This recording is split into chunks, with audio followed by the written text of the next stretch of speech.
साथियों, जब तक हमने फिर कह रहा हूं, जब तक एक नहीं होंगे तब तक ये कारवां आगे नहीं बढ़ सकता है साथियों।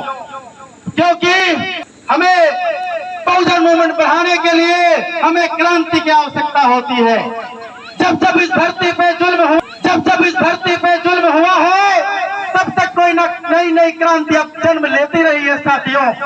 समय समय पे चाहे बुद्ध, कबीर, रविदास जी हो या ज्योतिबा फुले साहब हो या फिर बाबा साहब भीमराव अम्बेडकर हो या फिर माननीय काशीराम साहब हो या फिर इसके बाद अभी इस समय की बात करें तो माननीय चंद्रशेखर आजाद जी हो। तो साथियों, अगर हमें कुछ बनना है और आने वाले समय पे अपने साथियों को हुक्मरान बनाना है तो साथियों हमें घर से बाहर निकलना पड़ेगा और भाईचारा कायम करना पड़ेगा। क्योंकि ये जो चंद्रशेखर आजाद भाई की जो पार्टी है, आजाद समाज पार्टी, ये पार्टी नहीं है, एक विचारधारा भी है। इसको हमें समझने की आवश्यकता है क्योंकि ये पार्टी विचारधारा पे स्थापित है।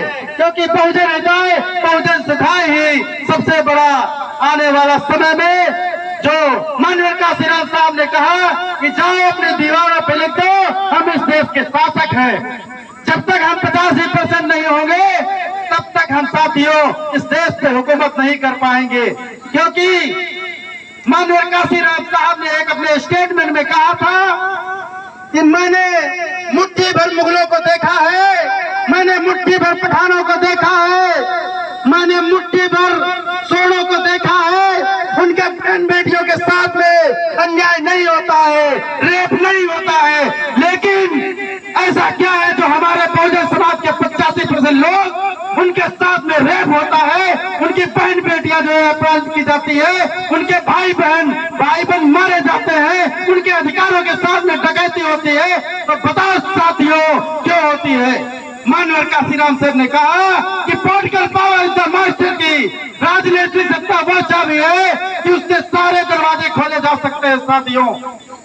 क्योंकि साथियों अगर हम मान लीजिए